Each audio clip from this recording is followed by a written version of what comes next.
Today we are doing a budget bar weapon light. Stay tuned.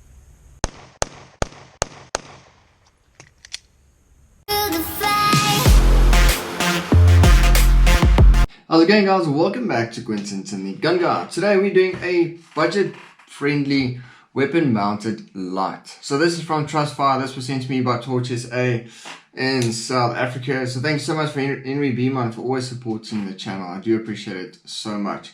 Today we are going to check out if budget friendly means cheap or does it mean that it's a intelligent bar. So let's check out this little weapon light and then see how this test goes. As with all my other tests as well, I'll be going through some basic construction, what I like about this, what I don't like about this, and then you'll see some shooting done with this little flashlight as well. So Trustfire is probably a name that you are going to hear quite a bit more, especially in South Africa. It's not as widely known as the other brands just yet, but knowing Torch SA, they just bring in quality stuff. So the nice thing about Trustfire, the various Trustfire torches that I've tested as well, check out the G03. This actually impressed me quite a lot as a weapon mounted light. Very nice little flashlight. So Torch SA, you can always trust that the stuff that they bring in is going to be quality, and they do cater for various markets as well. So this might be, just for like the more premium markets, still in the compact flashlight range. And this is going to be for the more budget friendly markets. This retails for 699 Rand. Lumens is 230 lumens. It is a aviation grade aluminium body. It does have a seal as well, so I couldn't find any waterproof information, anything like that. But this cap in front, that you can remove to get to the battery, there's a seal connected to this side as well. So it's probably going to, don't quote me on this, it's probably at least going to be splash resistant. So yeah, please don't quote me on this. But that's just what I think. Hard anodized, so it's probably going to take a beating. I couldn't find any drop test information or any candela information either, but we will practically test it outside as well in the garden, and then just to see the throw. But this is more like an indoor kind of light, so it's not going to be as bright on the lighter colored walls like these ones aren't. I do have lighter colored walls in the rest of the house, so it isn't going to mess up your night vision as badly. As you can see here, it's not super bright, but it still illuminates quite well, and I saw quite good illumination as well shooting this. So yeah, this is like the basic construction, and a price point like this is quite good as well. So if you compare this to the Olight PL Mini 2 that retails for 2,600 Rand, lumens is 600 lumens, so there's a big price difference between this and this, but the quality between these two isn't really comparable. So let's drop it down to little brother. This 800 lumens, and this retails for 1,499 Rand. So yeah, there's quite a big difference as well. So I couldn't really find anything that's going to be competition for this specific flashlight or this weapon mounted light. Only other one that I've got as well is next door's WL10X Executor. I did a comparison video between this one and that one, and I just can't find it. I haven't used it in such a long time. So if you want to see a comparison video between this one and the next doors, that's also 230 lumens like this one is, but retail on that is at least 900 Rand. The cheapest that I could find is 900 Rand.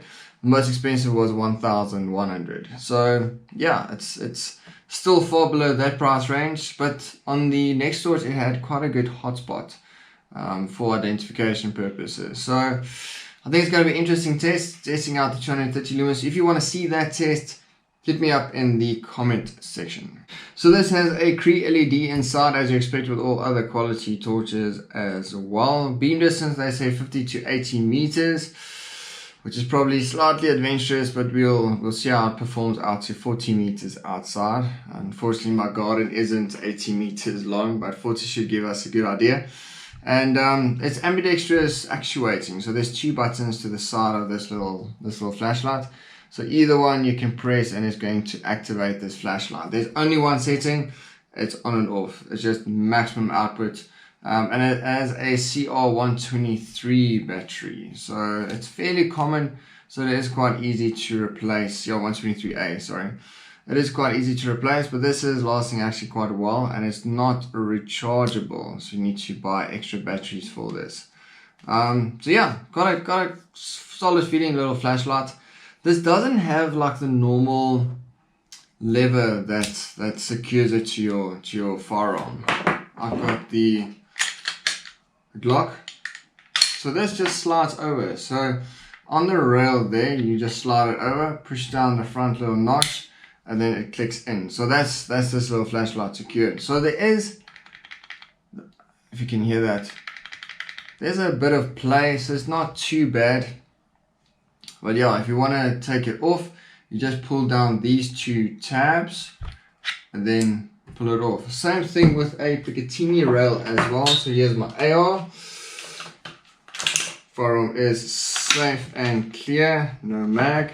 So let's swing this around. I've got a Picatinny rail in the front foregrip of my AR. So if I slide this over as well, lift it up, it still has a bit of play as well. So it's not a super secure system, but I can't imagine it coming off.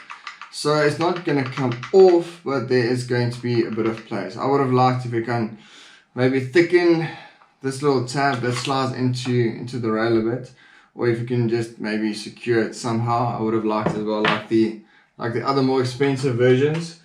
But yeah, not too bad. It's quite an easy system, taking it on and putting on and then taking it off. So not too bad. So let's check out this little weapon light and normal shooting defensive distances. This is going to be 5 meters.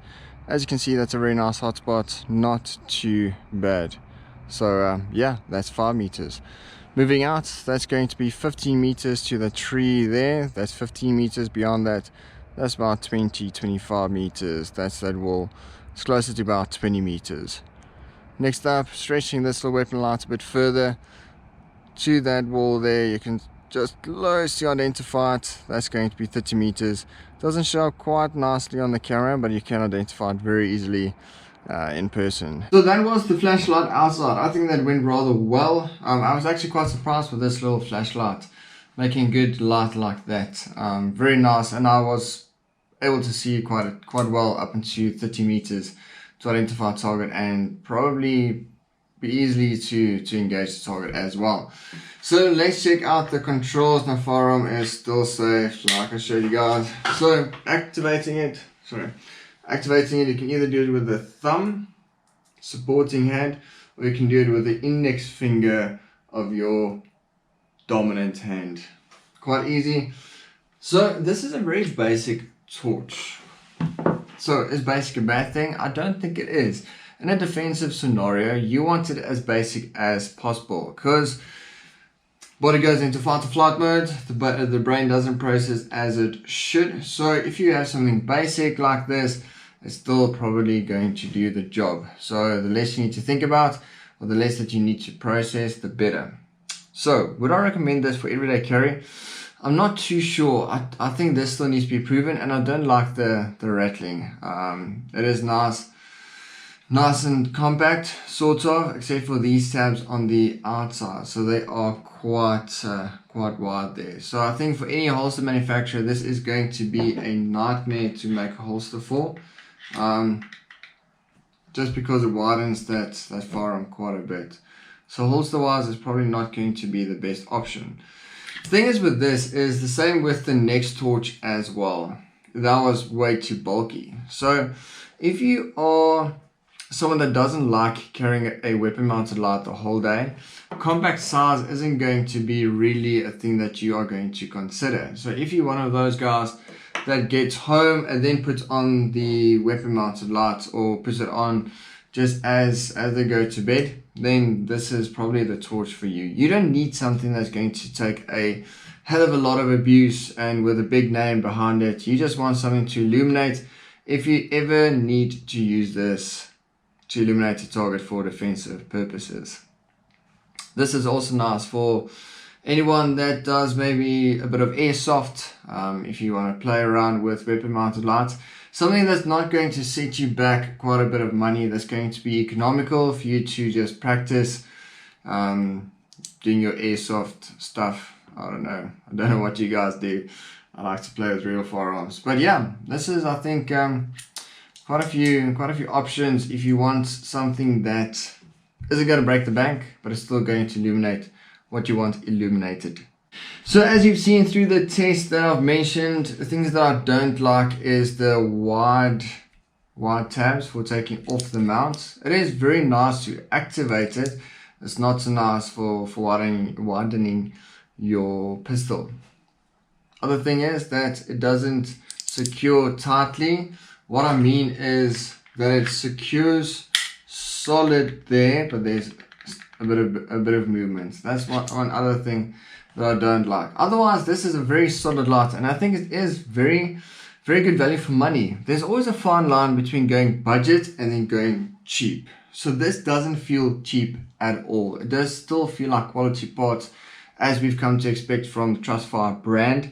So I think still that they are going to be a brand that you need to look out for, because I can't see why their torches are so cheap. If you compare it to the bigger brands, they're on par with those bigger brands with torches that's double the price of their torches. So yeah, I don't think they're in the spot now that they've gotten too big of an ego, and then you start paying for the name, which is cool. It's difficult to build up a name, so with a name you do expect some quality, but they're building up a very good name. So yeah, hitting quite a few corners of the market for the more premium range and then the cheaper range. So what else do you want in a weapon mounted light? You want it to function properly whilst you're firing your weapon. So I tested this practically with the Glock, and then I tested it with the AR. So the main thing that you want is you don't want to see flickering. You want it to activate it when you activate it, not go off mid firing. So yeah, let's check that out.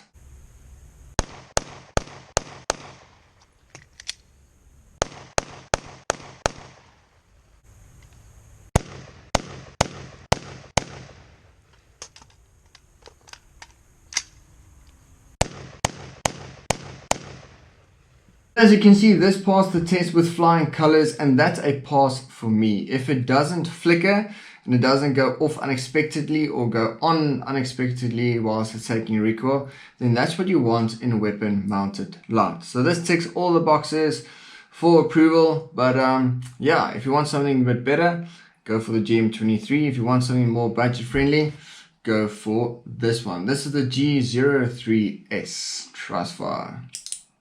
Quite a cool little flashlight. And that's it, guys. Hope you enjoyed this review. Yeah, there's not much to say about this. Very basic weapon mounted light, but that's not always a bad thing. So if you think that I should test it another way or test it against anything else, maybe the bigger brother, the GM23, or the next doors that's the same amount of lumens as this, please hit me up in the comment section. And hope you guys have a good one. Cheers.